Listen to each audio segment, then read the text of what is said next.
Welcome to Confession, the podcast where secrets are unveiled and hearts lay bare their deepest, most guarded truths. I'm your host, guiding you through raw, anonymous stories of guilt, love, betrayal, and the tangled paths we walk as flawed humans. No judgment here, just real, unfiltered experiences that remind us we're all searching for redemption in our own way. Today, we're diving into a story of temptation, betrayal, and regret that unfolded in the sweat-soaked world of a local gym. Our guest, calling herself Emma, is ready to share a secret that's been gnawing at her soul for over a year. Emma, welcome to Confession. Are you ready to tell your story? Thanks. I think I'm ready. This has been tearing me apart for so long, like a weight I can't lift off my chest. I need to get it out, even if it breaks me. We're here for you, Emma. Take your time. Start wherever feels right. What's your confession? I'm 34, married to David for 8 years. We live in a quiet suburb. Cute house with a wraparound porch, a scruffy terrier named Luna. No kids yet, though we've spent countless nights dreaming about it. David's a software engineer, works long hours, sometimes from home, sometimes at the office across town. He's always buried in his laptop, coding until midnight, and I love his passion, but it leaves me alone a lot. About 2 years ago, I started feeling invisible, like I was just part of the furniture in my own life. I joined a gym to shake things up, to feel stronger, more like myself. That's where I met Liam, my personal trainer. He's 30, fit, with this warm smile that makes you feel like you're the only person in the room. At first, it was strictly professional. Workouts, form corrections, meal plans. But that changed, and it changed fast. Sounds like a spark waiting to catch fire. When did things start to shift? About a year ago. I've been training with Liam for 4 months, 3 sessions a week. He was amazing, pushing me through deadlifts, cheering when I hit a new personal record on the squat rack. I started craving those sessions, not just for the workouts, but for how he made me feel. David was in a crunch at work, barely looking up from his screen, and I was fading into the background. Liam noticed me, though. He'd ask about my day, tease me about my terrible push-up form, make me laugh until my sides hurt. One evening, after a late session, the gym was nearly empty. We were stretching by the mats, and he looked at me, said, "You're stronger than you know, Emma. It's not just physical." My heart pounded. I knew it was dangerous, but when his hand lingered on my shoulder, I didn't pull away. That's when it started. That moment of connection can be overwhelming. What happened next? A week later, Liam suggested we grab smoothies after a session. It felt harmless, just a trainer and client catching up. We went to this little cafe near the gym, sat at a corner table, and talked for hours. He told me about his dream to open his own fitness studio, his rough childhood, how he found purpose in helping people transform. I opened up about feeling lost in my marriage, how David's work consumed him, how I felt like a ghost in my own home. It was so easy to talk to him, like he saw the real me, not just the wife or the woman who walked Luna every morning. He walked me to my car, and before I could think, we kissed. It was quick, intense, like a spark igniting something I didn't know was there. I drove home, shaking, guilt flooding me, but also this rush, like I was alive again. I swore it was a one-time mistake, that I'd keep things professional, but I was already too far gone. So that kiss opened a door you couldn't close. Exactly. We started texting. Casual at first, like workout tips or funny gym memes. Then it turned flirty. Little compliments, late-night messages when David was asleep. Liam would send things like, "You killed it in the gym today," with a heart emoji. And I'd feel this thrill, this secret warmth. About a month later, we had a session that ran late, the gym lights dimming as the staff locked up. We ended up in the parking lot, talking in his car, the windows fogging up from the summer heat. One thing led to another, and we slept together. Right there, in the back seat.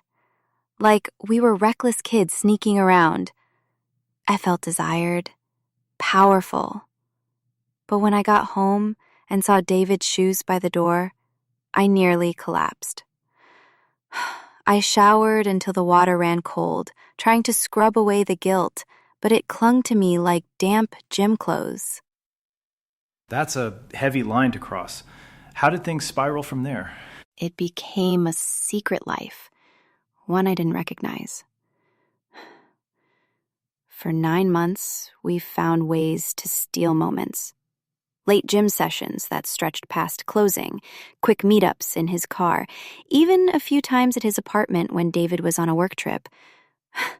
Liam's place was this tiny loft downtown, all exposed brick and protein shake containers. We'd talk for hours after, sprawled on his couch about everything and nothing. His favorite hiking trails, my old college dreams of being a writer. It was intoxicating, like I was someone else. Someone bold, not the quiet wife who folded laundry and waited for David to look up from his code. But every time, the guilt hit like a tidal wave. I'd lie to David about extra workouts, meeting a friend for coffee, anything to cover my tracks. He'd ask why I was so tense, why I kept checking my phone. I'd smile, say it was work stress, but my heart would race. Terrified he'd see a message or smell Liam's cologne on me. I stopped wearing my wedding ring to the gym, claiming it got in the way of lifting. That alone felt like a betrayal. That double life sounds exhausting, balancing the thrill and the fear. Did anyone else start to suspect? Yeah, it wasn't just in my head. There was this woman at the gym, Rachel, who took the same spin class. She'd chat with me after sessions, but she started dropping hints like, "You and Liam seem to have great chemistry," with this sly smile. I'd laugh it off, say he was just a good trainer, but I could tell she wasn't convinced. Then there was David's sister, Claire, who came over for dinner one night. She noticed I was jumpy, kept asking if I was okay, why I seemed so distracted. I blamed it on work, but her eyes lingered, like she could sense something. The worst was when Liam got reckless. He left a voicemail once late at night saying he couldn't stop thinking about me. I deleted it in a panic, my hands shaking, terrified David might have heard it. I started double-checking my phone, deleting texts, turning off notifications, but it felt like the truth was always one slip away from spilling out. That kind of paranoia must have been suffocating. Did Liam ever push for something more? Oh, yeah. About 6 months in, Liam started talking about a future. He'd say things like, "You deserve someone who's all in, who sees you every single day." He'd paint pictures of us together, running a gym, traveling, living this free, passionate life. He'd hold my hand after a session, look me in the eyes and say, "I'm falling for you, Emma." It was flattering, intoxicating even, but it scared me to death. I love David. I've always loved David. This thing with Liam, it wasn't love. It was an escape. A way to feel alive when I felt like a shadow in my own marriage. But the more he pushed, the more I saw how deep I'd fallen. I'd lie awake at night, imagining David finding out, maybe seeing a text, or worse, catching us in the act.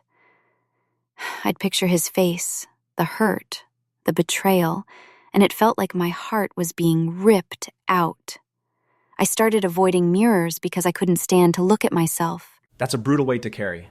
Love, guilt, and the pull of that escape. What pushed you to finally end it? 4 months ago, David planned a surprise weekend trip to the mountains. He said he wanted to reconnect, to remind us what we had. We stayed in this cozy cabin, hiked trails lined with wildflowers, cooked dinner over a fire. We laughed about old times, like when Luna stole David's burger on our first camping trip, or how we danced in the rain at a music festival before we got married. It hit me like a freight train. Why I fell in love with him. Why I chose this life. That night, I sat on the cabin porch, staring at the stars, and I broke down.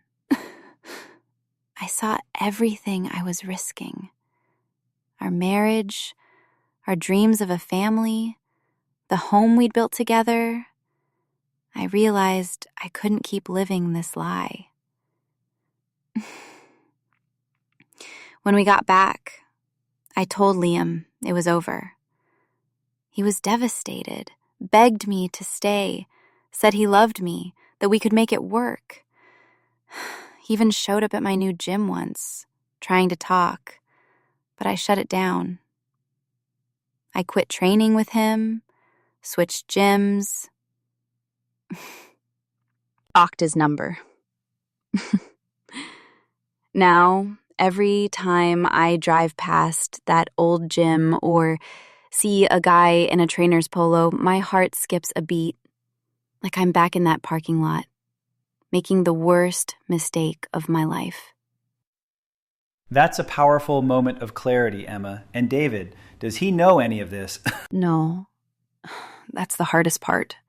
I want to tell him to come clean, but I'm terrified it'll destroy us. He's been so happy lately, talking about starting a family, picking out names, Olivia for a girl, Lucas for a boy.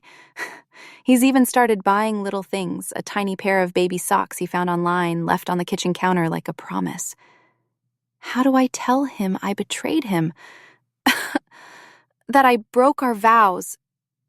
I feel like a fraud every day, kissing him goodnight while carrying this secret.